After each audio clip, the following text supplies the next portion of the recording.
Okay, let's dive in. AI. I mean, it feels like it's everywhere right now, yeah. Absolutely everywhere. So many promises about changing, well, everything. Exactly. But, cutting through all that noise, what's actually real? What tools are out there right now that genuinely make a difference, save you time, maybe make you some money? Well, that's precisely the angle our source material for today takes. It's called AI for efficiency. Save time, make money. Right. And it tries to strip away the buzzwords, asking that really simple, practical question. Okay, does this thing actually help me save time, or does it help me make money? That's the core of it. Yeah. And that's our mission for this deep dive then. We want to unpack this source, pull at those specific AI tools it Yeah. highlights. Delivering on that promise. Yeah. Tools you could maybe potentially start using today to actually get more efficient or, find new opportunities. We're talking practical stuff here, straight from the source. And what's interesting is the source finds these leverage points in, well, quite a few different areas. Maybe we start where lots of businesses or projects start, getting online. Good idea, like building a website. Exactly. The source mentions tools like 10web.io and durable.co. Okay. What's really compelling about them, according to the source, is they use AI to build the whole thing. We're talking design, initial text, even suggesting images. Wow, the whole site. Pretty much, yeah, in minutes, just based on a few prompts you give it about your business. So instead of weeks of building or paying a developer loads, it's minutes. That's the claim. It shifts the effort dramatically. So that's a clear win for saving time and potentially, creating revenue faster, whether for your own thing or maybe offering it as a service. Yeah, that definitely lowers the barrier. Okay, so that's getting the foundation laid. Where else does the source see this kind of efficiency boost? Well, it moves into content creation next. Specifically, video. It highlights Opus Clip. Opus Clip, what does that do? So imagine you have a long video, like a podcast or a presentation. Opus Clip uses AI to analyze it. All right. It finds the most engaging bits automatically and then turns those into short, sort of viral-ready clips for social media, often with just like one click.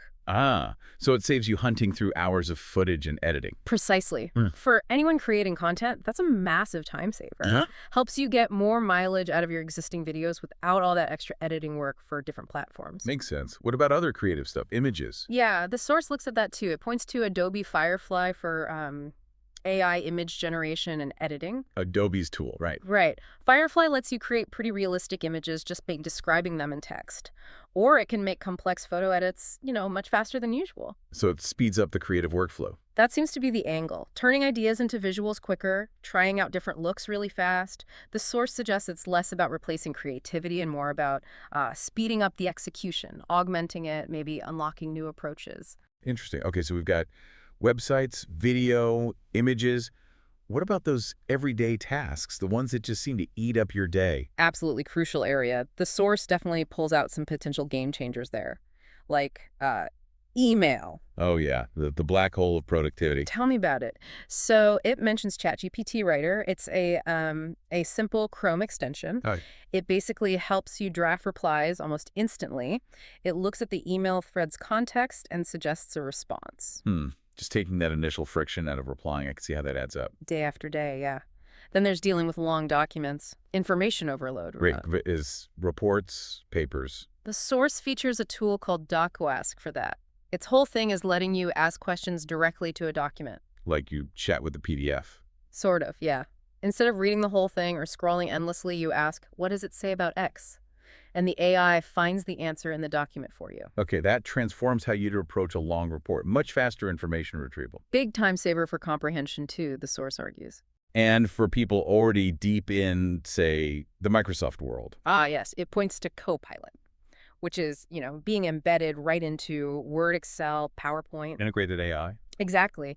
Helping with things like summarizing meeting notes, drafting sections of reports, even generating presentation slides from just an outline. It's AI right there in your usual workflow. Boosting productivity within the tools you already use constantly. That's the idea. And one more area mentioned is customer interaction. Tidio AI comes up. A chatbot solution. Yeah. The source suggests chatbots like Tidio can potentially handle a really significant chunk of customer questions automatically, maybe up to 70%. 70%. Wow, 70%. That's the potential cited, which frees up human support for the trickier stuff, Yeah. improves response times, that impacts costs, and maybe even helps convert more sales. Okay, so putting it all together, Mhm. what's the big takeaway here from the source material? Well, the source is pretty clear. This AI wave, it offers real leverage, but the actual value, the stuff to focus on right now, is in tools that give you a clear, undeniable benefit. Meaning saving time or making money? Exactly. Those tangible results. The source basically says you've got a choice in this environment. Adopt these kinds of tools. Right. The ones focused on efficiency and tangible results, learn them, use them, or, you risk getting left behind. Hmm. These specific tools, or others like them with that clear focus, are the ones the source thinks are worth your attention. That's a really practical, grounded perspective. It makes you think, doesn't it?